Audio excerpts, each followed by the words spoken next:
बिल्कुल मुफ्त में ये किताब पूरे हिंदुस्तान में बँट रही है और लोगों के घर घर पहुंच रही है। मुसलमान नहीं समझे ज्ञान कुरान। इस किताब के अंदर एक बहुत बड़ा मक्कार इंसान है और इस मक्कार इंसान का नाम है सत्य रामपाल जी महाराज। ये बहुत बड़ा मक्कार इंसान है। इसका प्रोग्राम टीवी चैनलों पर भी आता है। सबसे बड़ा वो टीवी चैनल जिसको मुतफन्नी कह लें आप, सुदर्शन न्यूज़ चैनल और दीगर बहुत सारे चैनल हैं जैसे ईश्वर है और साधना चैनल। इन सारे चैनलों पर ये सत्य रामपाल जी महाराज इसका जो है प्रोग्राम आता है। उसी ने इस किताब को लिखा है कि मुसलमान नहीं समझा ज्ञान कुरान। मैं तज़किरा उन्हीं लोगों का कर रहा हूँ जिन्होंने इंसान को खुदा मान लिया और कुरान की आयत को उस तरफ फेर दिया जिधर ये बात जानी ही नहीं थी। सबसे पहले इस आयत मुबारका पर जो सवाल है कि कबीर से मुराद कबीर साहब है जो इंसान है, तो ये बात आप समझे या नहीं समझे? अब मैं वापस लौट रहा हूँ इसी आयत नंबर 52 की तरफ। फला तुतिल काफिरीन वजाहिदहुम बिही जिहादन कबीरा। मोहम्मद सल्लल्लाहु अलैहि वसल्लम से कहा जा रहा है कि ए मोहम्मद सल्लल्लाहु अलैहि वसल्लम, आप इनकार करने वाले लोगों की पैरवी मत कीजिए और आप जिहाद कीजिए।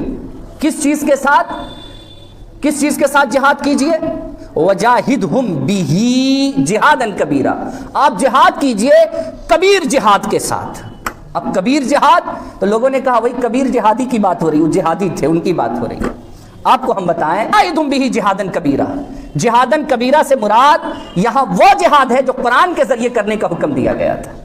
लेकिन लोगों ने क्या कहा कि ये कबीरा से मुराद वो कबीर साहब है। बताइए तो कहाँ की बात हो रही है और कहाँ लोग पहुंच गए। ये ऐसा इसलिए होता है कि बदकिस्मती से जो अरबी समझते, बोले ना भाई, हम आपको एक आपको समझा रहे हैं। उर्दू जब लोगों को समझना इतना मुश्किल है तो अरबी सोचिए, वो भी हिंदुस्तान वालों के लिए, और वो भी वो हिंदुस्तानी जिसका दूर दराज से अरब वालों से कुछ लेना देना नहीं है। हमारा तो अरब वालों से ऐसा लेना देना है कि हमारा रसूल भी अरबी है ना भाई।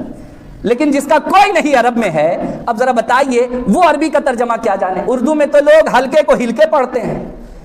ये बदकिस्मती आज के वक्त की। तो अरबी ना जानने की वजह कर भी इस तरीके के तराजिम लोग कर दिया करते हैं। बात समझ में आ गई? दो बात समझिए इसको। अब एक मैं तीसरे सतगुरुदेव की जय। जय श्री आदिराम अल्लाह कबीर। कुरान शरीफ के अंदर कबीर एक नाम है। नाम का किसी भाषा में ट्रांसलेट नहीं होता, चाहे अरबी हो, चाहे उर्दू हो, चाहे इंग्लिश हो, कोई भी फारसी, कोई भी भाषा हो, नाम जो का तो लिखा जाता है। किसी का भी नाम होगा वो किसी भी भाषा में ट्रांसलेट नहीं होता, नाम को जो का तो ही लिखना पड़ता है। तो अरबी में अगर कबीर है तो उसका हिंदी ट्रांसलेट, उर्दू ट्रांसलेट भी कबीर ही करना पड़ेगा। कबीर एक नाम है, ये अल्लाह का नाम है, परमात्मा का नाम है। और आप कह रहे हो कबीर एक इंसान है। इंसान, कबीर साहब एक इंसान नहीं है। पहले तो हम आपको दिखाते हैं कबीर जो है एक अल्लाह। कबीर साहब ने खुद ये दावा किया है कि मैं ही अल्लाह हूं। कबीर सागर संपूर्ण 11 भाग, खेमराज श्री कृष्णदास प्रकाशक बम्बई। इसके हम ये आ गया यहाँ पे, ये वाला, ये देखिए खेमराज कृष्णदास, यहाँ से ये प्रकाशित है, ये वाला कबीर सागर। इसके हम आते हैं कबीर चरित्र बोध पे। इतने नंबर पेज है ये, और बोध सागर का है। ये देखिए, तब बादशाह ने कबीर साहिब से पूछा, शाह सिकंदर बोलता, कहे कबीर तू कौन? गरीबदास गुजरे नहीं कैसे बैठा मौन। गरीबदास जी की वाणी है। शाह सिकंदर बोलता, कहे कबीर तू कौन? कबीर तू कौन है बता। तो कबीर साहिब ने उत्तर दिया, हम ही अलग अल्लाह है, कुतुब गोश गुरु पीर, गरीबदास मालिक धनी, हमरो नाम कबीर। कि मेरा नाम कबीर है। ये नाम कबीर है। कबीर जो नाम है, नाम का कभी किसी भाषा में ट्रांसलेट नहीं होता, चाहे अरबी हो, चाहे उर्दू हो, कोई हो, नाम का कभी ट्रांसलेट नहीं होता। तो कबीर, ये नाम कबीर है। और हम ही अलग अल्लाह है। अलग अल्लाह यानी सर्वोपरि अल्लाह। कुरान शरीफ के अंदर 2 अल्लाह है, एक नीचा अल्लाह, एक निचला अल्लाह, एक ऊपरी अल्लाह, यानी सबसे ऊपरी अल्लाह वो कबीर है। और जो कुरान शरीफ का ज्ञान दे रहा है वो केवल अल्लाह है। और अलग अल्लाह वो कबीर साहब है। और मैं कबीर सर्वज्ञ हूँ, यानी कुरान शरीफ की कई आयतों में सर्वज्ञ का जिक्र होता है कि वो अल्लाह जो है सर्वज्ञ है, तो कबीर ही सर्वज्ञ है। मैं कबीर सर्वज्ञ हूँ, सकल हमारी जात, गरीबदास पिंड ब्रह्मंड में युगन युगन संग साथ। तो कबीर साहब ने उत्तर दिया, मैं ही अलग अल्लाह हूँ, यानी सबसे ऊपरी अल्लाह, सबसे final God, supreme God Kabir है। अभी हमने आपको प्रमाण दिखाया, कबीर साहब ने खुद ये दावा किया है कि मैं ही वो अलग अल्लाह हूँ, सारी सृष्टि का मालिक मैं हूं और मेरा नाम कबीर है। जब कबीर ने खुद दावा किया कि मेरा नाम कबीर है, तो भाई जब नाम कबीर है, कबीर एक नाम है, तुम किस कौन सा फॉर्मूला लगा के कबीर का ट्रांसलेट कर रहे हो? नाम की भी कभी किसी भाषा में ट्रांसलेट नहीं होता, नाम जो का तो लिखा जाता है। एक बार मैं इंग्लिश सीख रहा था, तो मास्टर ने टीचर ने मेरे से एक सेंटेंस बोला, भूमि बोलती है इसकी इंग्लिश बनाओ। तो मैंने उसका ट्रांसलेट कर दिया, द लैंड स्पीक्स। तो मास्टर टीचर उसने मुझे डांटा, बोला कि द लैंड स्पीक्स ये कौन सा ट्रांसलेट हुआ भाई? भूमि कभी बोलती है क्या? ये देख, ये लड़की बैठी है, इसका नाम भूमि है। उन्होंने बताया कि देखिए तेरे बराबर में जो लड़की बैठी, इसका नाम भूमि है। भूमि एक लड़की है, ये नाम है, नाम का कभी ट्रांसलेट नहीं होता। तो उसने कहा कि भूमि लिखा, भूमि स्पीक्स। तो ये जितने भी बड़े अंग्रेज है ना, ये अरबी के विद्वान, ये सब के सब नालायक है। इनको ये नहीं पता कि ये कबीर नाम है, तुम नाम का ट्रांसलेट कर रहे हो। जैसे मूसा, एक कुरान शरीफ के अंदर जो अरबी भाषा में मूसा शब्द आया है, तो वहां पे इन्होंने हिंदी में मूसा का मूसा ही लिखा है, वहां ट्रांसलेट क्यों नहीं किया? तो इनको एक अरबी भाषा सीख लेने से कोई विद्वान नहीं हो जाता। विद्वान के लिए अल्लाह से, अल्लाह की रहमियत पानी पड़ती है, इल्म लेना पड़ता है। ये जो ज्ञान सदगुरु रामपाल जी महाराज जी ने दिया है, ये ज्ञान सदगुरु रामपाल जी महाराज जी का दिया हुआ ज्ञान है। उन्होंने इस कुरान शरीफ को खोला है, सारा ज्ञान सदगुरु रामपाल जी महाराज जी ने दिया है। अब कुरान शरीफ में प्रमाण दिखाते हैं, सबसे ऊपरी अल्लाह जो है वो कबीर है। कबीर ही है जो सबसे ऊपरी अल्लाह है। कुरान की 4 या 5 आयत में लिखा हुआ है अलीउल कबीरा। अलीउल कबीरा का मतलब है सबसे ऊपरी अल्लाह, सुप्रीम गॉड। 2 अल्लाह है कुरान शरीफ में। एक ये जो कुरान शरीफ का ज्ञान दे रहा है ये तो केवल अल्लाह है, लेकिन जो कबीर है वो सबसे ऊपरी अल्लाह है। ये दिखाते हैं कुरान में प्रमाण आपको। ये देख कुरान शरीफ, ये शेरवानी संस्करण, और ये कहीं छपी कहां से है?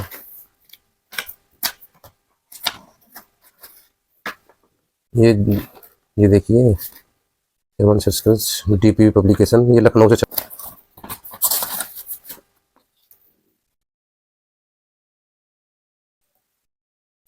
इसके माते है, ये देखिए सूरतुल हजी 22, इस पे आयत जो है ये 62 आयत है, इधर से उल्टा चलता है इसमें। अलीउल कबीरू, ये अगर आप कुरान मजीद देखोगे उठा करके, कुरान शरीफ कुरान मजीद एक ही है, तो अलीउल कबीरा लिखा वहां पे, कबीरा कबीर, ये अलीउल कबीरू एक ही है। कबीर कहो। इसकी जो है यहाँ पे इन्होंने ट्रांसलेट किया है, ये इसकी हिंदी है। यह इसलिए है कि अल्लाह की ही सत्य है। जैसे सत्य साहेब बोलते हैं ना, सतगुरु रामपाल जी महाराज जी के शिष्य, सत्य है, अल्लाह ही सत्य है। और ये काफिर अल्लाह के सिवाय जिनको दूसरों को पूजते हैं पुकारते हैं, वह सब असत्य है। यानी जो काल है ये असत्य है, शैतान जो है असत्य है। यह इसलिए कि अल्लाह ही सर्वोपरि है और महान है। यानी सर्वोपरि अल्लाह जो है वो, जैसे कबीर साहब ने कहा था मैं ही अलग अल्लाह हूं, मैं ही अलग अल्लाह हूं, यानी सर्वोपरि अल्लाह कबीर है। इन्होंने महान कर दिया कबीर करते। ये अलीउल कबीरा, अलीउल का अर्थ होता है सर्वोपरि, और कबीरा अलीउल कबीरू कबीरा, ये जो है सर्वोपरि अल्लाह कबीर है, ये लिखा हुआ है। यहाँ इन्होंने कबीर का अर्थ महान कर दिया, जबकि सर्वोपरि अल्लाह जो है वो महान है, कबीर है। इसमें बहुत आयतें हैं, 4-5 आयतें हैं जिसमें सर्वोपरि अल्लाह लिखा हुआ है, और कबीर तो बहुत ज्यादा जगह लिखा हुआ है। और दिखाते हैं इसी की जो देखो, इसी कुरान शरीफ की 17 नंबर चैप्टर पे ये आते हैं हम, यहाँ पर लिखा हुआ है, आयत है 43 आयत है, अलुवन कबीरन, यानी अलीउल कबीरा वो एक ही बात है, अलुवन कबीरन। ये देखिए इसका ट्रांसलेट किया है यहाँ पर, ये रहा। जैसी बातें यह लोग कहते हैं इनसे वह पाक और बहुत ऊंचा है, बहुत ऊंचा, यानी वो सर्वोपरि अल्लाह, यानी वो अल्लाह ऊंचा है, वो ऊंचा है, बहुत ऊंचा है। यानी वो अल्लाह जो है कबीर जो है पाक है, और वो कबीर ऊंचा है। इन्होंने कबीर का अर्थ बहुत कर दिया, बड़ा, बहुत, महान, ये करते हैं बहुत। तो ये जो है यहाँ पर जो है देखिए इस आयत में अल्लुन कबीरा, सबसे ऊपरी अल्लाह कबीरन है। कबीरन कबीरन एक ही बात है। कुरान मजीद में कबीरा लिखा हुआ है, इसमें कबीर। ये देखिए जैसी बातें यह लोग कहते हैं इनसे वह पाक और बहुत ऊंचा है। वो कबीर जो है वो पाक है, बहुत ऊंचा है, कबीर है। सातों आसमान और जमीन और जो कुछ भी उनमें है सब उसका नाम जपते हैं, और जितनी चीजें हैं सब उसको तारीफ के साथ उसका नाम जपती है। मगर तुम लोग उनकी तस्बीह यानी जाप को नहीं मानते समझते। बेशक वह सहनशील और बर्दाश्त करने वाला है और बड़ा माफ करने वाला है। ये देखिए कबीर है वो, इन्होंने ट्रांसलेट गलत कर दी।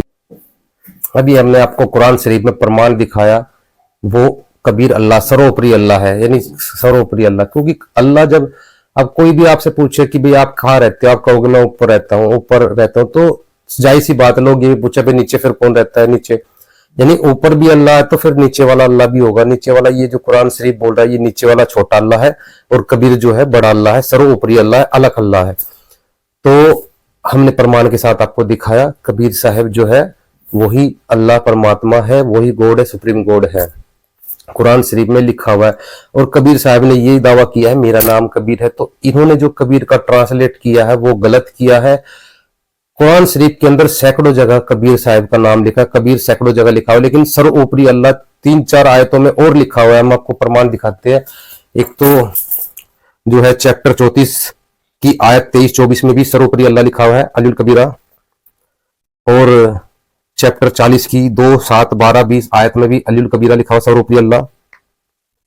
और जो है चैप्टर 31 आयत 30 में भी सर्वोपरि अल्लाह लिखा हुआ है, कबीर को सर्वोपरि अल्लाह बताया गया है, कबीर सर्वोपरि अल्लाह। और चैप्टर नंबर 4 की आयत 35 में भी सर्वोपरि अल्लाह लिखा हुआ है। तो इनमें कबीर को सर्वोपरि अल्लाह सबसे ऊपर सुप्रीम गॉड बताया गया, सब सर्वोपरि अल्लाह कबीर है इन आयतों में। आयत तो बहुत है जिसमें कबीर साहब को अल्लाह बताया गया है।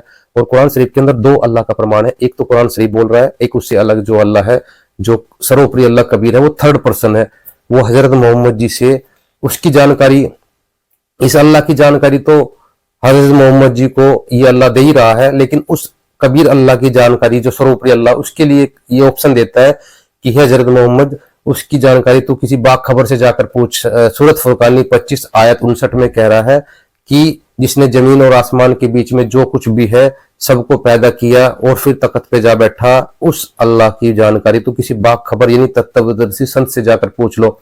तो वर्तमान में वो बाखबर संत रामपाल जी महाराज है, उनके पास पूरा इल्म है, पूरा जाप मंत्र है भी। आपने खुद अपनी पहचान बताता है कि वो हमेशा से है और हमेशा रहेगा, वो कभी मरता नहीं है। कुरान में जगह जगह पर अल्लाह रब्बुल इज्जत ने फरमाया, जैसे आप सूरह अखलास देख लीजिए, कुल हुवल्लाहु अहद अल्लाहुस समद लम यलिद वलम यूलद वलम यकुल लहू कुफुवन अहद। अल्लाह रब्बुल इज्जत को न किसी ने जना है, न उसने किसी को जना, न वो किसी का बाप है, न उसका कोई बाप है। कबीर साहब के अब्बा थे कि न थे? अब बोलिए ना भाई।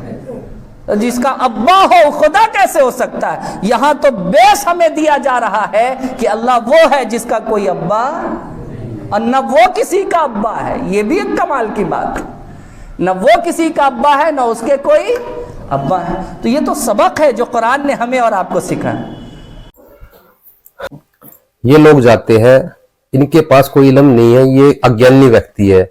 ये जाते हैं यूट्यूब के ऊपर, इंटरनेट पे जाते हैं, सर्च करते हैं कबीर के बारे में, जो भी इनको वहां पे कचड़ा मिलता है, गंद मिलता है, उसको लोगों के सामने परोस देते हैं कि कबीर जी के बारे में तो ये लिखा हुआ, कबीर ये थे, कबीर विधवा ब्राह्मणी से पैदा हुए थे, उनकी पत्नी भी थी, उनका ये भी था।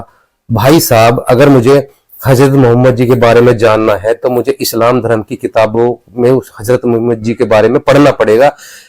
हजरत मोहम्मद जी के बारे में सही जानकारी हमें मुझे इस्लाम धर्म की किताबों में मिलेगी, जो कि उनका जीवन चरित्र इस्लाम धर्म की प्रमाणित किताबों में लिखा हुआ है, वो सबको मान्य है। अगर मैं इंटरनेट पे जाकर सर्च करूं हजरत मोहम्मद जी के बारे में तो पता नहीं क्या क्या वहां पे बकवास लिखी हुई है। तो क्या इस्लाम धर्म के लोग या कोई व्यक्ति उनको प्रमाणित मानता है? कोई नहीं मानता। ठीक इसी प्रकार अगर आपको कबीर साहब के बारे में बताना है, कबीर साहब क्या थे, उनकी पत्नी थी या नहीं थी, कबीर साहब ने माँ के गर्भ से, मतलब उनके पिता थे या नहीं थे, किसी स्त्री के गर्भ से जन्म लिया था या नहीं लिया था, उसका फैसला कौन करेगा? वो इंटरनेट पे मत जाके मत देखो, लोगों की बकवाद मत देखो।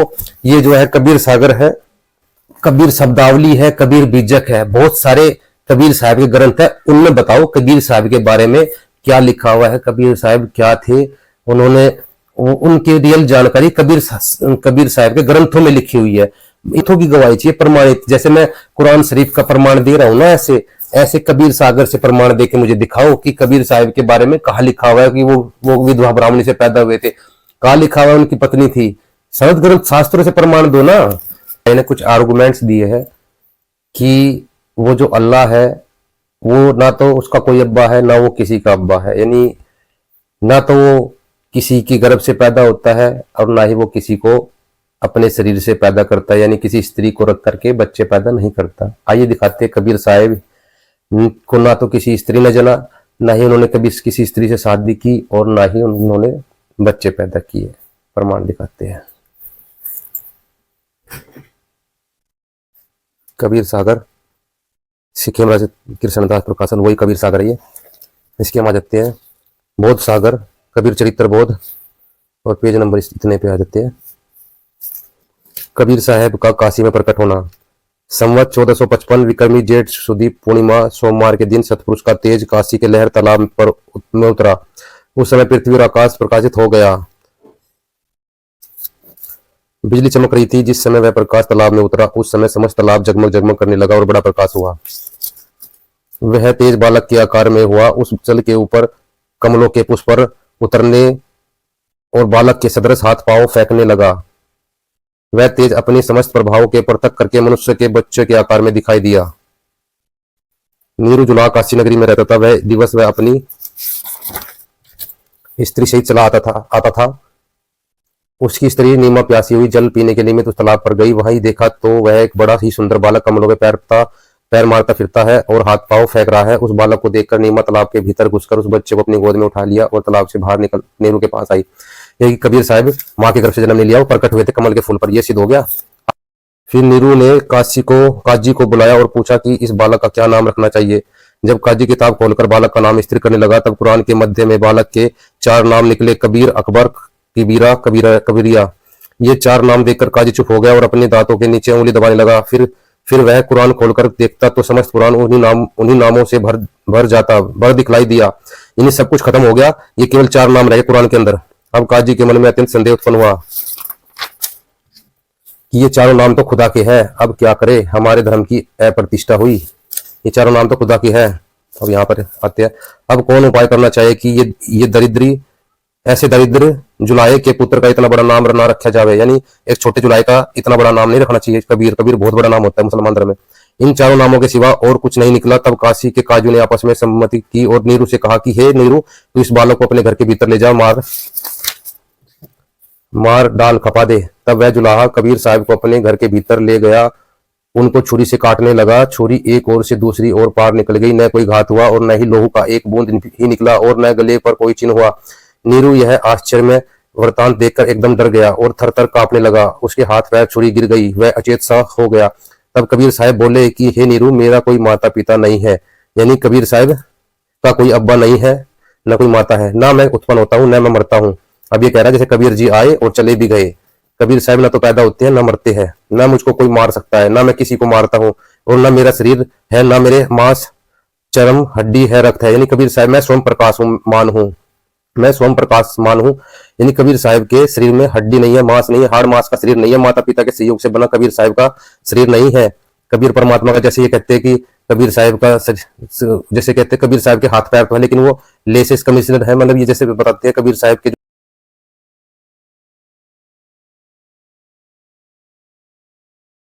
जो हाथ पैर जो है, उस अल्लाह के हाथ पैर जो है वो ऐसे नहीं है, आम इंसान जैसे नहीं है। तो कबीर साहब के हाथ पैर आम इंसान जैसे नहीं थे। यह बात सुनकर जुलाहा अत्यंत भयभीत हो गया। अंत में विवश होकर उसने सब वृतांत प्रकट हुआ। तब कबीर का नाम ठहराया, कबीर ही नाम ठहराया, किसी का कुछ वश न चला उसको बदल सके। देखिए इसके आ जाते हैं ज्ञान बोध सागर के इस पेज पे आ जाते हैं कबीर परमेश्वर के बारे में। ये देखिए कबीर साहब बताते आ रहे हैं, देन नहीं अरुदर से देही जग न चिन्हे पुरुष विदेही। यानी मेरी जो देही है वो ऐसी देही नहीं है, मनुष्य जैसी देही नहीं है। नहीं बाप ना माता जाए अविगत से हम चाला, यानी किसी माता पिता से हमारा जन्म नहीं हुआ। ठीक है, ये सतयुग में सतसुकृत कहा है, तेरे तन मनिंद्र नाम धराए, और द्वापर में करोड़ में कहा है कलयुग नाम कबीर धराए। यानी कबीर साहब 4 युगों में आए, सतयुग में भी आए और त्रेता में, द्वापर में, कलयुग में भी अपन कबीर साहब आए हैं। साहब ने इसके ज्ञान बोध सागर ज्ञान बोध के इस 36 पेज पे ये देखिए कबीर साहब कहते हैं, भक्त की राह नहीं हम आए। यानी स्त्री की गुप्त योनि, यानी स्त्री के जो प्राइवेट पार्ट होता है योनि, वहां से परमात्मा कहते हैं भक्त की राह नहीं हम आए, जन्म मरण ना बहुरी समाये, 3 गुण 5 तत्व हम नाई, इच्छा रूप देह हम आई। यानी अपनी इच्छा से परमात्मा अपना शरीर रख के आते हैं। जैसे एक टेलर सबके कपड़े सिलता है, वो खुद के भी कपड़े सिल सकता है, इस तरह परमात्मा अपना एक रूप धर करके शरीर रख करके वो अल्लाह अकबर धरती पे आता है। अल्लाहु ला इलाहा इल्ला हुवल हय्युल क़य्यूम। अल्लाह वो है, कौन है अल्लाह? जो हमेशा से है और हमेशा कायम रहने वाला है। हमेशा से है और हमेशा कायम रहने वाला। अल्लाह में कोई चेंजेस नहीं है। कबीर जी इतने बड़े पैदा हुए थे, समझ गए, इतने बड़े पैदा हुए थे और उसको जवान हुए, बूढ़े हुए और निकल लिए। बदलाव हुआ कि नहीं हुआ? बचपन से जवानी, जवानी से अधेड़ी, अधेड़ी से बुढ़ापा, और बुढ़ापा से फिर, अब बोलिए ना भाई। और अल्लाह वो है जो कायम है, उसमें कोई बदलाव, चेंजेस, बोलिए ना भाई। कहाँ से इंसान को खुदा बनाने के पीछे लोग बने हुए, पड़े हुए ये बात। जैसे ये भाई कह रहा है, कबीर साहब आए भी और चले भी गए। कबीर साहब ना तो किसी माँ के गर्भ से जन्मा, नहीं कबीर साहब की कोई मृत्यु हुई। ये देखिए कबीर साहब के अंतर्धान होने का वृत्तांत। जब काशी के मनुष्य ने कबीर साहब की नेक लीलाएं देख ली तो जान लिया कि यह तो स्वयं परमेश्वर है। किसी इनके मारने से मरते, न काटने से कटते, और न ही डुबोने से डूबते, और न ही जलाने से जलते, और न ही कोई हथियार आपके ऊपर फलित होता है, और न ही मनुष्य, पशु, देवता आदि आप पर किसी प्रकार का स्थिति पहुंचा सकता है। तब उन लोगों ने आपसे पूछा कि आपकी मृत्यु क्यों कर होगी? तो उस समय आपने कहा कि मैं मगध देश में जाकर छिप जाऊंगा। तो कबीर साहब ने चलाने का शब्द प्रकट और चादर तान कर लेट गए, अपने मुंह पर कपड़ा ले लिया और लोगों से कहा कि अब इस कोठरी का ताला बंद कर दो। दो लोगों ने वैसा ही किया। जब ताला बंद किया तब ऐसा शब्द हुआ कि जिसको सुनकर उपस्थित मनुष्य के चित्त पर बड़ा प्रभाव पड़ा और जय जयकार हुआ कि सतगुरु सतलोक को सिधार गए, यानी कबीर साहब सैसरी सतलोक को चले गए। जब उस कोठरी का ताला खोला तो उस तब केवल 2 चादर मिले, कुछ कमल के पुष्प मिले। इनमें से एक चादर और आधे फूल राजा वीर सिंह ने यानी हिंदू ने ले लिए, दूसरी चादर और कमल के फूल नवाब बिजली खां ने ले लिए, यानी दूसरी चादर जो है मुसलमान ने ले ली। कबीर साहब का शव कहीं दिखाई नहीं दिया, यानी कबीर साहब जो है मृत्यु नहीं हुई, सैसरी आए थे और सैसरी चले गए। राजा ने चादर और पुष्प लेकर सतगुरु की समाधि काशी में बनाई और बिजली खां ने समाधि बनाई जो मगर में, कबीर नगर में जो है मगर में बनाई। हमने आपको प्रमाणित करके दिखाया कबीर साहब ने ना तो किसी माँ के गर्भ से जन्म लिया और ना ही उनकी मृत्यु हुई। वो सैसरी आए थे, कमल के फूलों प्रकट हुए थे और सैसरी चले गए थे सतलोक को। तो अल्लाह कबीर अकबर जो है ये जो है सबके सारे सृष्टि रचना है। ये ना तो ये जन्म लेते किसी माँ के गर्भ से, ना तो इनका कोई अब्बा है और ना ही ये किसी के अब्बा, यानी इनकी कोई पत्नी नहीं है, कोई बच्चे नहीं है, ये भी सिद्ध करते हैं। सागर संपूर्ण 11 बाद खेमराज वही कबीर सागर है। अब कुछ लोग कहते हैं कबीर साहब के जो है बच्चे भी थे। अब देखते कैसे बच्चे थे, उनके 2 बच्चे कैसे हुए थे वो देखते हैं। ये बोध सागर का है, कबीर चरित्र बोध, और इतना नंबर पेज है ये, ठीक है। इसके माथे कमाल का प्रकट होना, यानी एक दिन गंगा तट पर बादशाह कबीर साहब और शेख बैठे थे। उस समय गंगा में एक बालक की लाश बही जाती थी। शेख ने कहा, हे कबीर साहब, गंगा में जो मुर्दा बहा जाता है उसको आप जीवित करो। यानी एक मुर्दा बहता हुआ गंगा में बहता हुआ आ रहा था। कबीर साहब ने कहा कि हे मुर्दे उठ कुदरत के कमाल से। तब वह उठ खड़ा हुआ। जब कबीर साहब ने उस मुर्दे को जीवित किया तब बादशाह और शेख एकदम आश्चर्य में आकर बोल उठे कि वाह, आपने तो कमाल कर दिया। कबीर साहब ने कहा, अच्छा लो, आज से इस लड़के का नाम भी कमाल हुआ। यह जगत में मेरा पुत्र कहलाकर प्रसिद्ध होगा। उसी दिन से कमाल हुआ और वह कबीर का पुत्र कमाल कहलाता था। यानी कबीर साहब के शरीर से पैदा नहीं हुआ था, यानी कबीर साहब की स्त्री से पैदा नहीं हुआ। कबीर साहब की कोई स्त्री नहीं थी, ना ही उससे कोई बच्चा पैदा हुआ था। ये एक मुर्दे को जीवित किया था और कबीर साहब ने अपने बच्चे के रूप में रखा था, उसको कमाल कहा गया था। ओके, ये बोध सागर कबीर साहब चित्र बोध का कमाली का प्रकट होना, यानी कबीर साहब का दूसरा बच्चा जो थे वो कैसे कमाली कैसे हुई थी, ये पेज नंबर इतना। कमाल को कबीर साहब ने मुर्दा से जीवित किया। तब सेठकई ने कहा कि मैं इस लीला को नहीं मानता। कारण यह है कि यह लड़का हो सकता है मैं सख्ते में था, इसका कान जीवित हो गया, यानी वो लड़का जो है पहले से प्राण हो गया इसलिए जीवित कर दिया। मेरी बेटी 8 दिवसों से कब्र में पड़ी है, यानी 8 दिवसों से कब्र में पड़ी है। यदि आप उसको जीवित करें तब मुझे विश्वास होगा। कबीर साहब सिकंदर शाह और सेठकी की सहित उस लड़की की कब्र पर गए। वहां पहुंचकर कबीर साहब ने पुकारा, उठ सेठकी की बेटी, वह नहीं उठी। फिर कहा, उठ सेठकी की बेटी, फिर वह नहीं उठी। तीसरी बार कबीर साहब ने कहा, उठ कबीर की बेटी। उस समय वह लड़की जीवित होकर कब्र से निकल पड़ी। सेठकी की उसके जीवित होने से उसका हाथ पकड़कर अपने घर ले चले। तब उस लड़की ने कहा कि मैं तुम्हारे नाम से जीवित नहीं हुई हूँ, कबीर साहब के नाम से उठी हूँ। अब मैं कबीर साहब की बेटी हूँ। यानी कबीर साहब ने जो है जीवित कर दिया एक कब्र से निकालकर लड़की को। कबीर साहब ने जीवित कर दिया कब्र से निकालकर। ये तो कुरान शरीफ में एक आयत में ये भी लिखा हुआ है, चैप्टर 30 की आयत 50 में, कि जो है कबीर कुरान शरीफ की आयत में लिखा हुआ है कि वो अल्लाह जो है मुर्दे तक को जीवित कर देता है। तो कबीर साहब ने मुर्दे तक को जीवित किया। एक शर्त को कबीर साहब ने यहाँ भी पूरा कर दिया कुरान शरीफ की। तो अब मैं कबीर साहब की बेटी हूँ, अब मैं इनके साथ रहूंगी, तुम्हारे घर पर नहीं जाऊंगी। वही लड़की कबीर साहब की बेटी प्रसिद्ध हुई, उसका नाम हृदय सतगुरु की कृपा से प्रकाशित हो गया। यानी कमाल और कमाली जो है ये कबीर साहब के शरीर से पैदा नहीं हुए थे, उनकी कोई स्त्री से नहीं थी, नहीं किसी स्त्री से बच्चे पैदा हुए थे। कबीर साहब ने मुर्दों को जीवित किया था, उनको अपने बच्चों के रूप में रखा था। तो ये कबीर साहब के बच्चे थे। जिन मूर्खों को नहीं पता वे बकवास करते हैं। बोलिए, कबीर साहब आए भी और क्या कमाल की बात है भाई। ये बड़ी अजीबो गरीब सी बात आपको नहीं लगती है? सवाल ये है कि कबीर अल्लाह हैं। और अल्लाह कह रहा है मोहम्मद सल्लल्लाहु अलैहि वसल्लम आप उस अल्लाह पर भरोसा कीजिए, उस अल्लाह पर यकीन कीजिए जो हमेशा से है, हमेशा रहेगा, कभी वो मरेगा। लीजिए साहब, लोगों ने तो उनको जला भी दिया और उनकी अस्थियां बहा भी दी। कमाल की बात है साहब, वो खुदा कैसे हो सकता है जो आया भी और मेरा रब तो हमेशा से है और हमेशा रहेगा। ये जवाब सूरह फुरकान के अंदर मौजूद है और ये सूरह फुरकान की आयत नंबर 58 मैंने आपके सामने पढ़ी है। ला इलाहा इल्ला हुवल हय्युल क़य्यूम। अल्लाह वो है, कौन है अल्लाह? जो हमेशा से है और हमेशा कायम रहने वाला है। हमेशा से है और हमेशा कायम रहने वाला। अल्लाह में कोई चेंजेस नहीं है। कबीर जी इतने बड़े पैदा हुए थे, समझ गए, इतने बड़े पैदा हुए थे और उसका जवान हुए, बूढ़े हुए और निकल लिए। ये भाई कह रहा है कबीर साहब जो है बूढ़े भी हुए, जवान भी हुए और बच्चे भी बने, तो अल्लाह जो होता है वो एक जैसा रहता है। वो कभी ना तो वो बड़ा होता है और ना वो बूढ़ा होता है, ना जवान होता है, वो ना बच्चा बनता है। तो सतगुरु कबीर साहब जो अल्लाह अकबर जो तख्त पे बैठे हुए हैं वहां पर वो सदा एक जैसे रहते हैं। उनको वेदों में युवा कबीर कहा है। तो वो अपने सिंहासन पर उसी पोजीशन पर बैठे हुए हैं। लेकिन जब वो इस धरती पर आते हैं, इस धरातल पे आते हैं, इल्म देने के लिए बाखबर की भूमिका करते हैं, तब वो एक लीला करते हैं। बच्चे से बूढ़े तक होते हैं, लेकिन वो ना तो जन्म लेते किसी माँ के गर्भ से, ना ही वो मरते हैं, लेकिन वो एक लीला करते हैं। लेकिन कबीर साहब के बारे में दिखाते हैं ना तो वो बूढ़े हैं ना वो बच्चे हैं, वो सदा जवान है, अविनाशी कबीर है जो कभी ना मरे। कबीर सागर खेमराज के संदास प्रकाश मुंबई। ये देखिए, ये है अगम निगम बोध सागर सत कबीर वचन। ये क्या है? गोरखनाथ जी थे। जैसे स्वर्ग से, जैसे कोई भी अप्सरा स्वर्ग से आ जाती है, उसी तरह गोरखनाथ जो है बहुत पहले हुए थे। लेकिन स्वर्ग में नाथ जी जो है वो जो है वैष्णव धर्म का जो वैष्णव परंपरा जो है वो जो है आगे बढ़ रही थी और नाथों का पतन हो रहा था, इसलिए गोरखनाथ धरती पर उतर कर आए। किसी को नहीं पता था गोरखनाथ है, लेकिन कबीर साहब ने पहचान लिया उनको। और कबीर तो गोरखनाथ ने कबीर साहब से पूछा था कि क्या उम्र है तुम्हारी, यानी जैसे ये कह रहा ना कबीर साहब की उम्र थी, तो गोरखनाथ ने कबीर साहब से पूछा था कि क्या है उम्र तुम्हारी। तो कबीर साहब कहते हैं जो पूज्य सो बावरा, क्या उम्र हमारी, असंख्य युग परलय हो गई तब के ब्रह्मचारी, यानी असंख्य युग परलय हो गए तब के ब्रह्मचारी, कोटि निरंजन हो गए परलोक सिधारी, यानी निरंजन यानी काल, ये शैतान जो कुरान का ज्ञान दे रहा है और जो गीता ज्ञान दे रहा है वो ये निरंजन है।